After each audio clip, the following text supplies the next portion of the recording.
Hello, hello, hello. Welcome back to Cinderella Phenomenon Evermore. So we're gonna get an explanation from Mr. Sinna about why he's not like why he's acting the way he is. I think I don't know, man. Anyway, we'll just hop into it, I guess. Once upon a time, in a kingdom far, far away, there were two crystals. Well, it must not be too far away since I'm pretty sure talking about Angeli. One was a crystallum lucis, protected by the ruler of the fairies. The other one was the crystallum tenebrarum, which was watched over by the high leader of the witches. For a time, the fairies and witches lived in harmony with the humans of the kingdom. He stopped suddenly, cheeks flushed.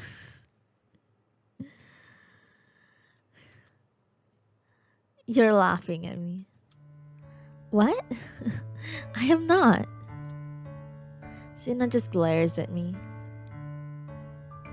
Maybe you could skip this part. We've heard it before. Sinna sighs. Dolora tells the story all the time and no one laughs at her. Dolora does tell the story a lot, doesn't she? Chevalier looks like he's trying not to laugh. Oh, then, by all means, feel free to tell the story however you like, Sinna. I'm always intrigued. Don't patronize me. Sinna starts again at the beginning, describing a time when the fairies and witches got along. Then, inevitably, Hans destroyed the balance with his fairy tales. Normally, this would be the part where the storyteller explained that the Tenenbaum bearer, my mother, went mad after the witches' genocide. After the witch genocide, not the witches' genocide. The witches didn't do a genocide. The witches were killed in a genocide. But Sinna surprises me by going off on a different tangent. When Hans realized what he'd started, he beseeched Tenenbaum and Lucis Bearer to meet with him. The Tenenbaum wanted nothing to do with Hans. Her heart was already overfilled with hatred for the humans. The Lucis Bearer attempted to meet with Hans on her own, but the bard was killed by a witch before the meeting. I stare. How did I not know this? With Hans gone, the conflict spiraled out of control.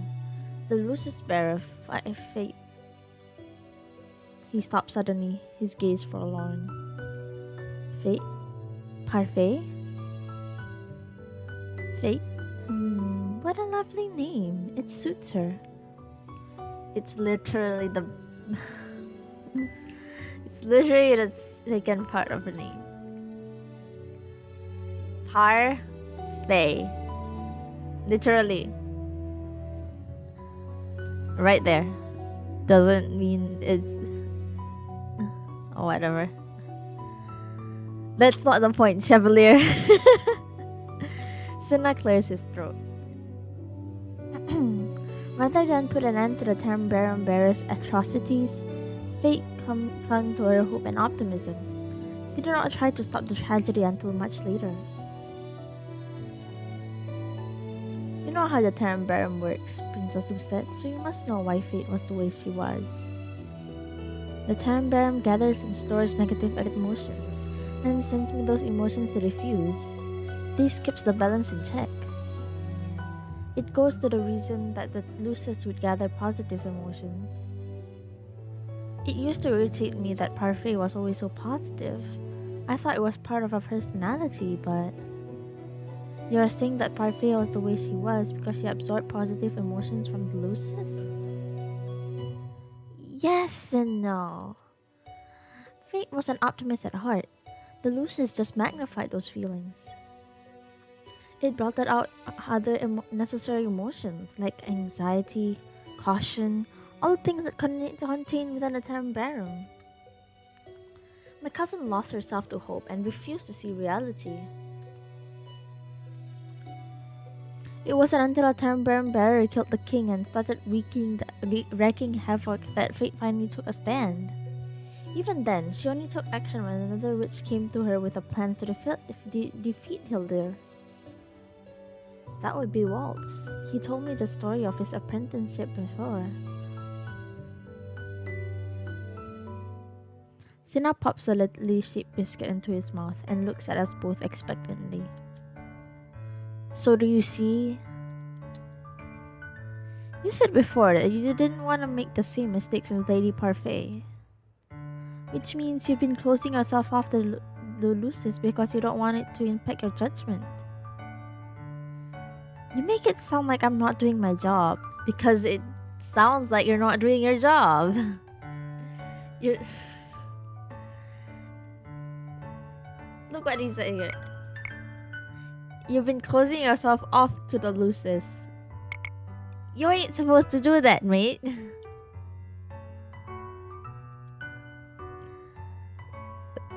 Chevalier's being nice. Just say that he's not doing his job. Oh, I never said that. But is it possible that closing yourself off from the Castellum has been doubling the intensity of the emotions in the Termbarum? I put my fingers to the temples of my head and grimace. I do not know how the Lucis works exactly, but I know that the balance between the two Castellums impact this kingdom and the magic in it. If the balance is not maintained, magic will eventually go haywire. I doubt it. You'd be able to see the ramifications if it was directly impacting the Termbarum. With all due respect, Cinnamon, I think we already see the ramifications manifesting in the princess. She is the bearer after all. He looks at me uncertain. Or am I misunderstanding? I'm not sure. I don't know what happens when the two are out of balance, but I cannot help but recall Parfait's fragile state. She suffered from an illness Chevalier could not cure. Parfait was frequently in pain. She said it was because of what happened to her during the war, but do you think the imbalance within the Castellum might have impacted her as well? Chevalier stares at me, wide-eyed. So it was not just the weight of the Lucis that burdened her, but the weight of the Termbarum as well? It's possible. Sinna raises an eyebrow. He still looks unconvinced. Sinna, as the bearer of the Termbarum, I'm prone to nightmares. Sometimes the negativity causes my magic to flare or make me impatient with people. I've accepted these inconveniences that come with being the Termbarum bearer. Accepting the emotions that come with the Lucis are part of your responsibility. Sorry, Johan, it's really early in the morning.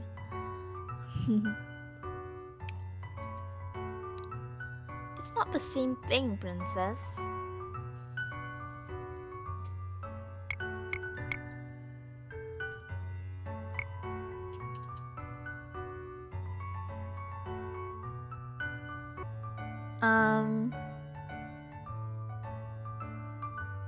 It kind of is, from my understanding, it kind of is the same thing.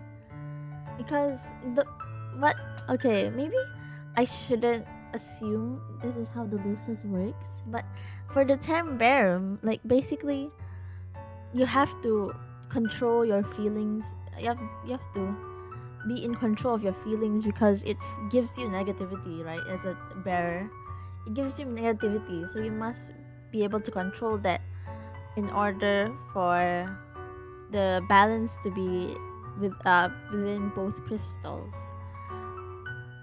right? Am I not making sense? I feel like I'm not making sense,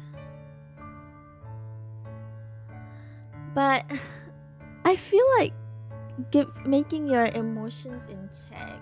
Let me read that again. Accepting emotions that come to those is a part of your responsibility. Yeah, getting your emotions in check and actually accepting the emotions that come with it is part of it. But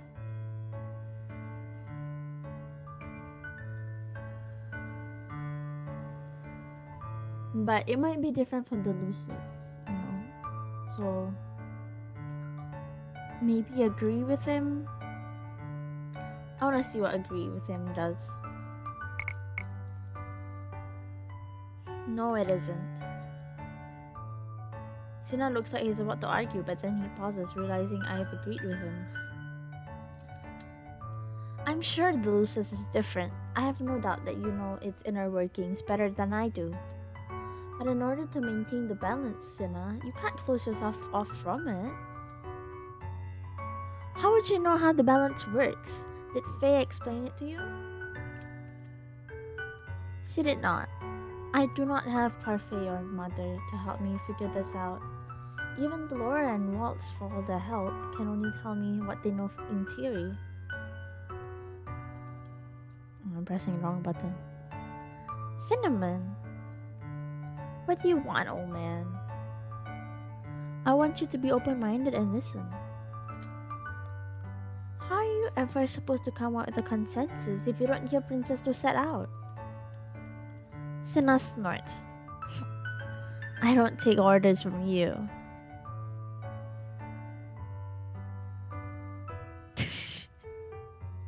Everyone giving dots. It's such an awkward situation, man. Chevalier looks stoically at Sinna, who glares back at him. Chevalier does not so much as blink. In the end, Sinna turns away with a grumble. Oh, fine, you don't need to tell me twice. Splendid. Please go on, Lucette. As always, Chevalier is able to change the tide of the conversation without even raising his voice. Calm, man. Starting to like Chevalier more, but still not convinced, man. Does he go back to his flirtatious ways? I do not mind it, but I mind it if it's Chevalier for some reason. I don't know why. I'm so hard on Chevalier. I don't know, man. Maybe the problem is that he's doing it to everyone. And I don't feel special. You know? Maybe that's it.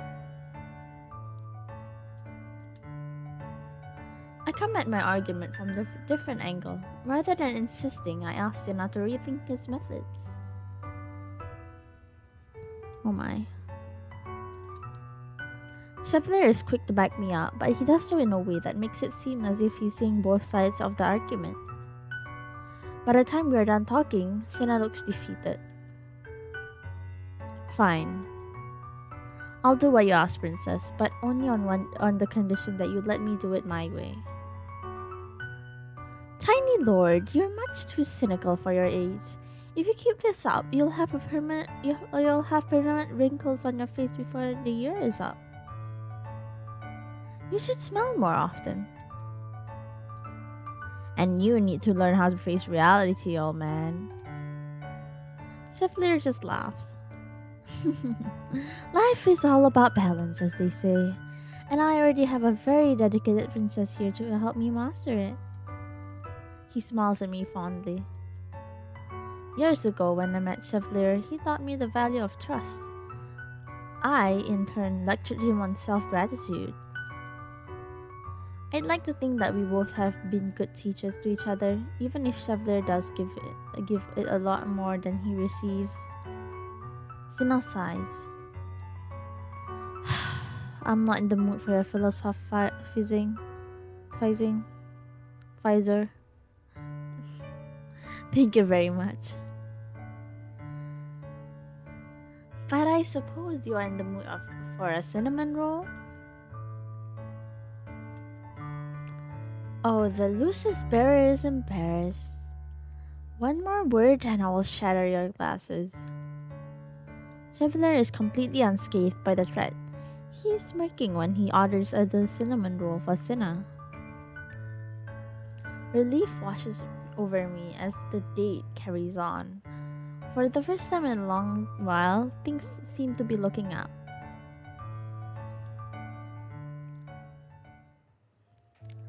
The days pass in quick succession over the next week. Remarkably, I am able to fall asleep and stay asleep.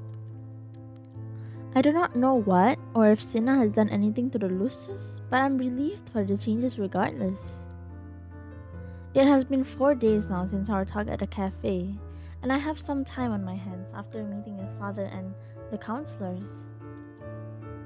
Chevalier, who already knows about this, will be by in a few hours. Last I heard from him, he was busy setting up his new clinic space in the palace. His absence works to my advantage. I have some time on my hands to do something nice for him without him knowing. In the end, I decide to go with my first idea, the scarf. Chevalier has been in need of a scarf for a while. He's not the same without one. But the question remains, what kind of scarf do I get him? I would love to see the princess make a scarf and fail, and then make Chevalier wear an ugly scarf. Yeah, that will show him. Yeah, that's totally my intentions. Yeah. Make an ugly scarf. Yeah. But anyway, who wouldn't like homemade stuff? It's like the best. Like homemade cookies are better than store-bought cookies because they're to your taste and you basically do everything yourself. You make sure everything's according to what you want. There are no preservatives that might make you break out, you know. So many things that homemade does that's better than store-bought. But sometimes store-bought is like you can't replicate it. It's so good that you can't replicate it. Like Oreos or something like that. You just don't make Oreos, you know? It's not something you do, it's something you buy. But in this instance, giving something to someone always make. So make him a scarf. Why not? Right? You have nothing to lose unless it's your time, and I mean let's just waste the princess's time. I mean, making something for someone you love isn't wasting time. I don't think so. Unless it's been a long time since I sewed anything. When I was lonely, I used to sew puppets, companions for myself. I have never made clothing. I can still remember the scarf Bria made for Chevalier. Is there any way I can make one that looks even half as nice? Bria has made a living as a seamstress, but me? I shake my head to clear it. I will make him a nice scarf. A maid passing through the hallway pauses to look at me. It occurs to me that I belatedly spoke aloud. If I must say the words for him to be true, then so be it. Though it's been years since I sewed anything for pleasure, I am easily able to locate my supplies. I set everything out on the table and start working. The longer I work, the easier it becomes to focus. Eventually, I completely lost track of time. What is my lovely Lucette doing? Ugh, don't ruin the surprise. Get away. Go away. Don't spoil the surprise. I hate when surprises are spoiled. At the minute I catch a glint of Chevalier's glasses, I grab the material off the desk and sit on it. That's one way to hide it. Ho, keeping secrets, are we? I have no idea what you're talking about. Are you hiding another romance book?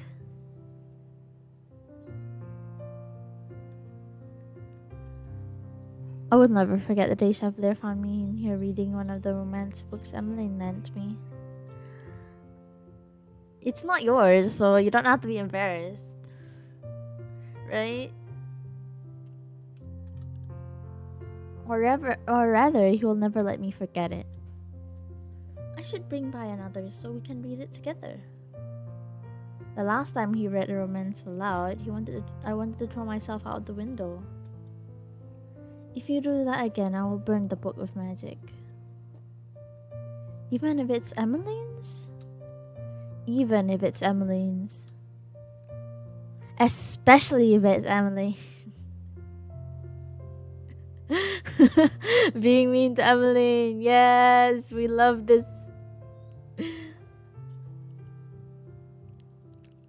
Chevalier laughs as he leans closer, close enough for me to see the playful shimmer in his eyes. You never answered my question. It's nothing. Oh? He leans even closer until his lips are brushing my ear. If it's nothing, then you won't mind me sweeping you off your feet to see? I grip the chair when Chevalier sets a hand on my back. I will not let this surprise be spoiled. Before he can lift me off the chair, I lean forward and kiss him hard. He freezes, but he's surprised only momentarily. He kisses me back, his fingers trailing down my back and sending shivers down my spine. When we part, he steps away and holds up his hands in surrender. Fine, I admit defeat. Good, because you can never hope to best me. Chevalier laughs. No, I suppose not. He plops down on the bed with a sigh. It occurs to me that today was his first official day as a palace physician. How was your work? Good, I suppose. You suppose? Chevalier shakes his head. There wasn't much to do besides organize my inventory and order medication. Most of the nobles and servants who came by were healthy. And how were they? Chevalier's expression is carefully neutral. As I said, they were all healthy. But how were they when you spoke to them? I cannot help but recall the way the two ladies in town looked at him. Many people, nobles included, are unafraid to show their dislike of him. But because Chevalier is Chevalier and dislikes speaking ill of anyone, he probably does not want to admit it. I really do wish he would talk to me.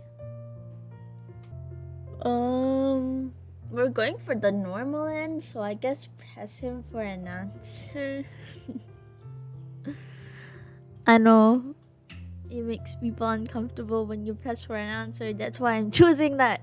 Yeah, let's go. Normal end. Oh, my mouse is not working.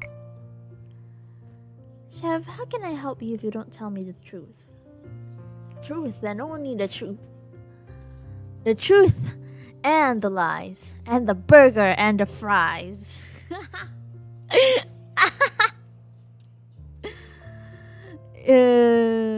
Oh my god.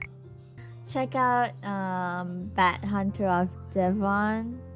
He makes like funny edits of Danganronpa V3. I really like them.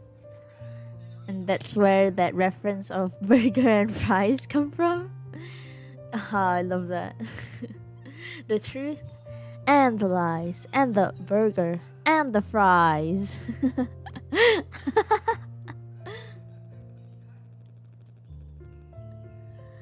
I don't know how he does it, but it sounds so crisp and delicious.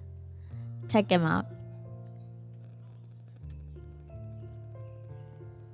Lucette, he sighs. Most of them were friendly. And the ones who weren't? Princess, you have a scary look on your face. Say the word and I will hunt them down. In the very least, they should know how that disrespecting Chevalier is a tantamount to disrespecting me. Princess, you really do not have to worry about me so much. Princess, you really don't need to worry so much. These battles are mine to fight. Except you don't fight at all, Chev. You just smile and nod. Smile and wave, though, boys. Smile and wave. I prefer pacifism. It's the same thing, right? In the end, this conversation has gotten us nowhere. What do you propose I do about my more troublesome patients? I'm surprised by the quiet determination in his eyes. I don't want you to needlessly worry about me. I know you have a lot on your plate. When I do not say anything, Chevalier sighs and pulls off his glasses. Man, I want to eat chicken rice. When I heard determination, I was just thinking about food and chicken rice. I want chicken rice. I want the soup. It's so delicious. I'm so hungry. But I already ate breakfast. Thank you very much for asking. If I eat more, I'll get fatter.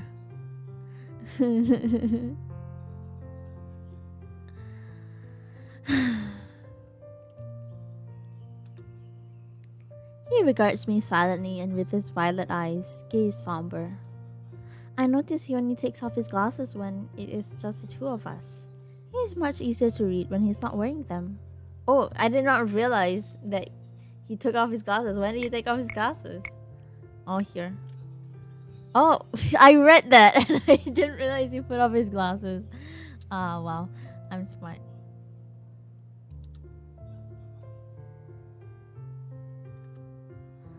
Well, what have you done in the past with traveling patients? For once, Chevalier looks at loss for words.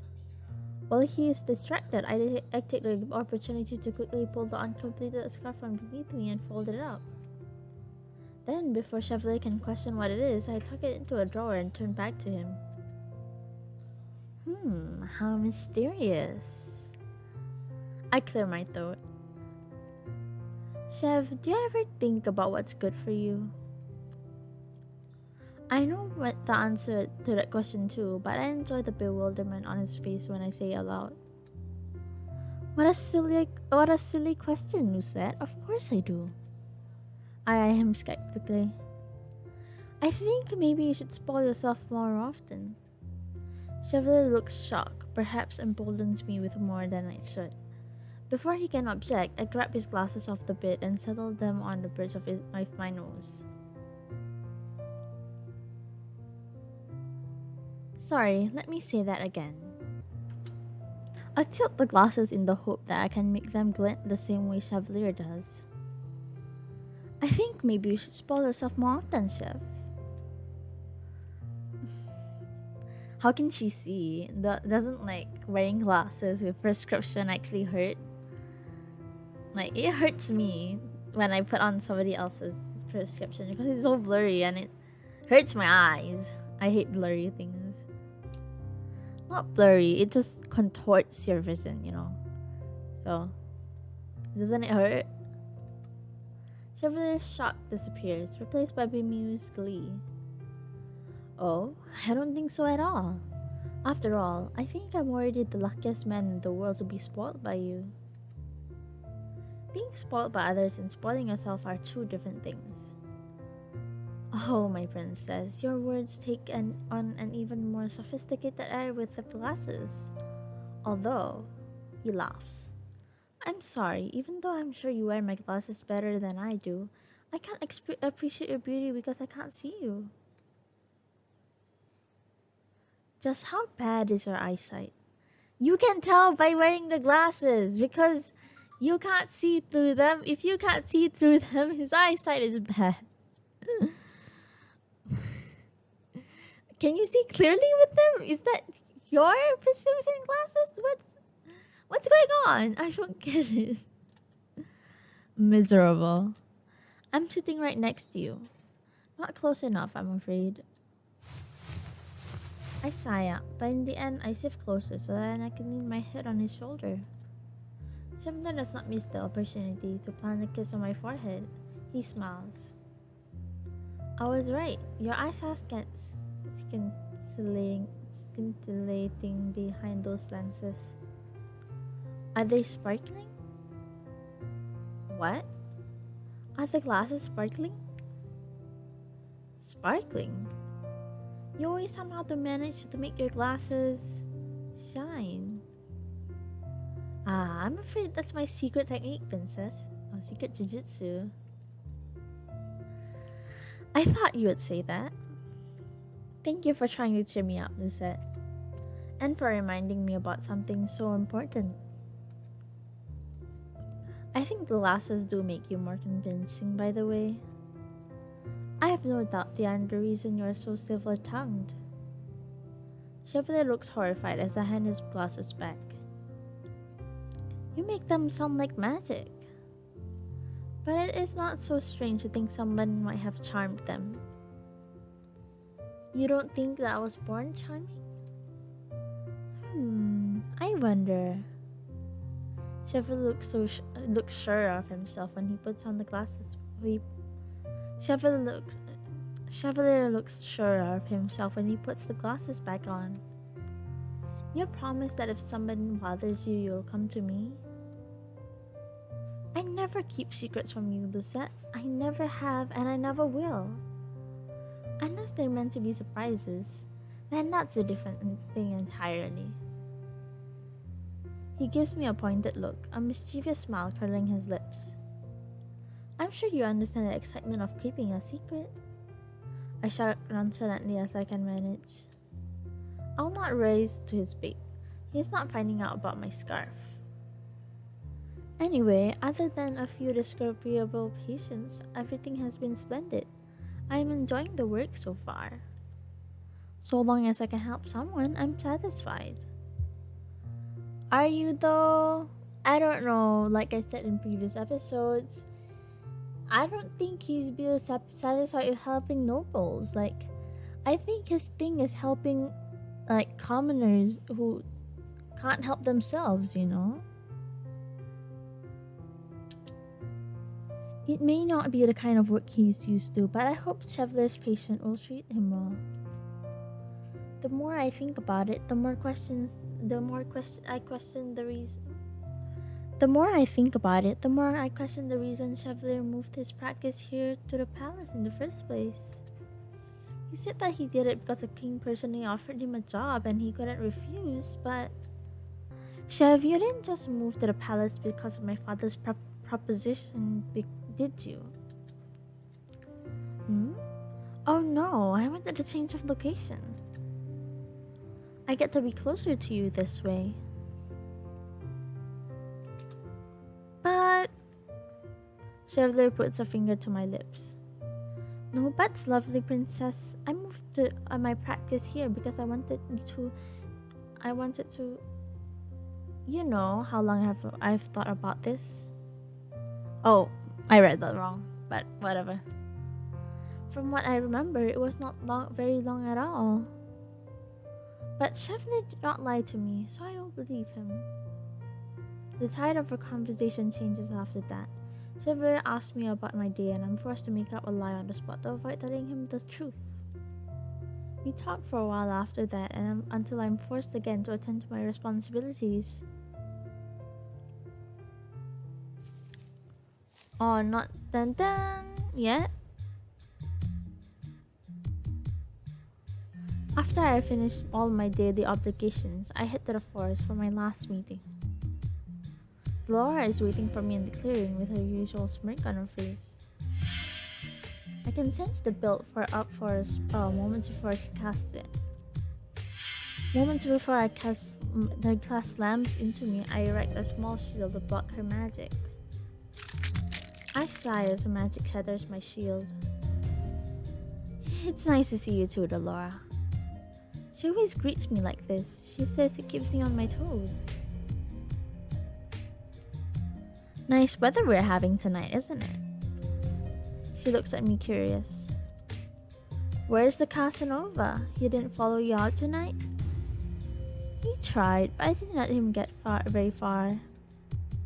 In fact, I froze his feet to the ground to make sure he stayed in the palace. It was obvious he needed the rest. Dolora just snorts. You two are perfect for each other, both stubborn as rocks. Is that... okay, most of the...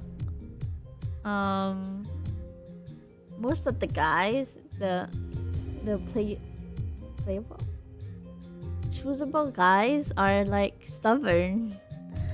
It's kind of a thing of people, you know. We all have a little bit of stubbornness in us. So I think it's pretty normal. And it means that everyone is suitable for a princess because we all are stubborn. I dismiss the words with a wave from my hand and prepare myself for Dolores' next spell. Our training session begins as it always does, with Dolores throwing spells at me or giving me only moments to counteract. We review shields and basic offensive magic and charms. We are nearly into object of summoning when it occurs to me that about Sinna.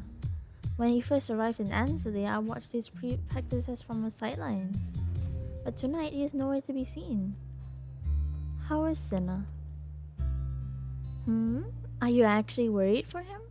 Or are you just worried because he's been so difficult lately? Both. Worry no more. Sinna's turned a new leaf. She pauses, then gives a nearly imperceptible shrug. Well, half a leaf, at least. Half? He's a skeptic at heart, so it will take him a bit for him to open up completely, but what you said must have left an impression on him. I guess in the end, it makes sense you would help him best. You two are very similar after all. She flashes a feline smile at me. I roll my eyes. I will not give in to her testing. I know he can be difficult sometimes, but Sinna really is a good kid. I hope your talk could show you that. He said he did not want to repeat Parfai's mistakes. I'm glad his reasons were not selfish. He may act like a skeptical old man, but he is a kid at heart. He's definitely easier to deal with than certain Ice Princess was. She raises an eyebrow at me. Is it really necessary to keep bringing up the past? You speak as if you have lots of experience with children, but only compare Sinna and me. A smirk falls from Dolores' face abruptly. I just realized I never told you about her, huh? Her? Laura crosses her arms against the snow. I'm taken aback by how small she suddenly looks beneath the shadow of the canopies. She's talking about her daughter, Loria, my little girl. You have a daughter? Had. I lost her during the war. Whatever words I have been about to say lodged in my throat. When I look at Dolora again, she is frowning up at the starry sky. At times like this, when it is impossible to change what happened in the past, there is only one thing I can say. I'm sorry. Dolora shakes her head. It wasn't your fault. You don't need to apologize. For a long time, the two of us stand there, looking at the stars, and then hesitantly I break the silence. What was she like? Dolora smiles wistfully. She was a lot like you and Sinna. She was free-spirited to a fault, and always spoke her mind. And even though she never admitted being a soft heart, she always jumped to the defense of others. I used to tease her all the time, and she'd get embarrassed and snap at me.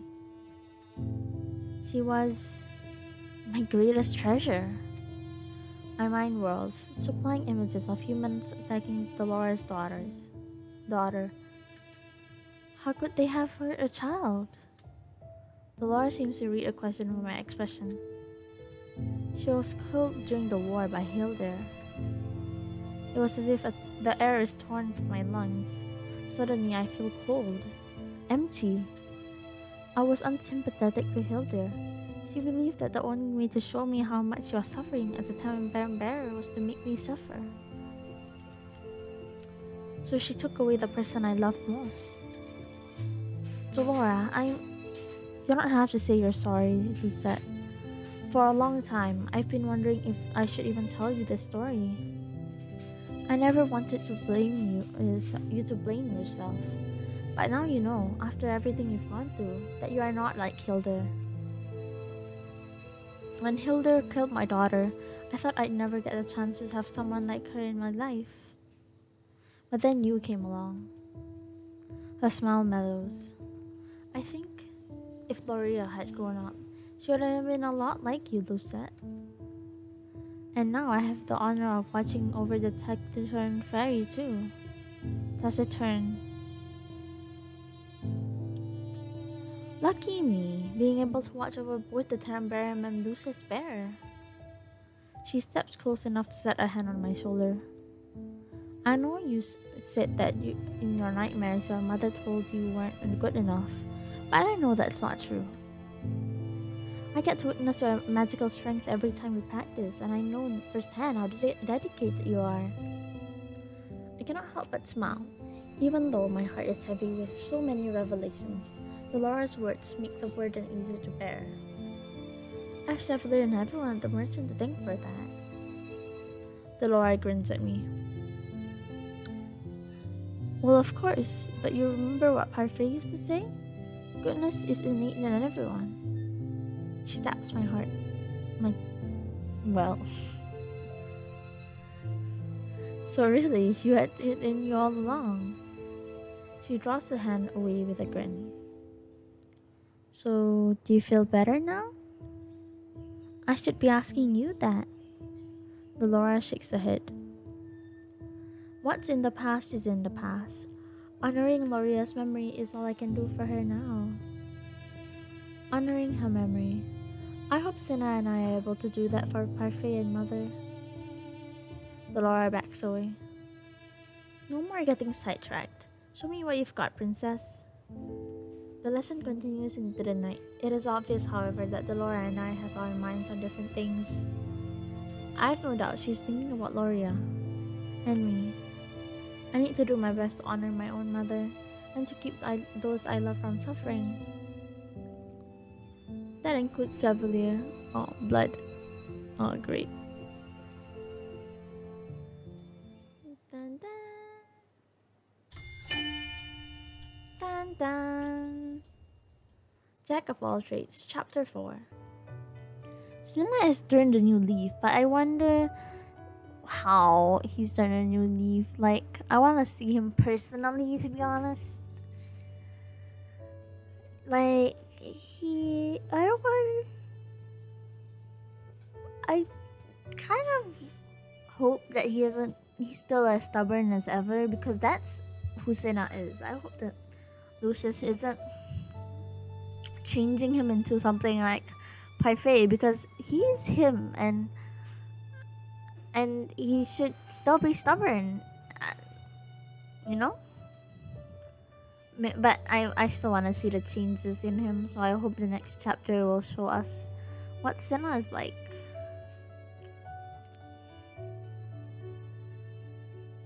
So, like if you like, dislike if you dislike, comment down below what you think of this episode, and suggest some games for me to play. We're almost done with Cinderella Phenomenon, so if you would like to tell me some games for me to play, that would help me a lot, because it would show me what you guys want to see, and I would be able to, cater to that want. And subscribe if you haven't. I do a lot of visual novels, so if you like that, then please subscribe. I'm also branching out to other games, so if you like my personality somehow, you don't find me boring, just subscribe. And I think that's all. Thank you for watching, and have a good day.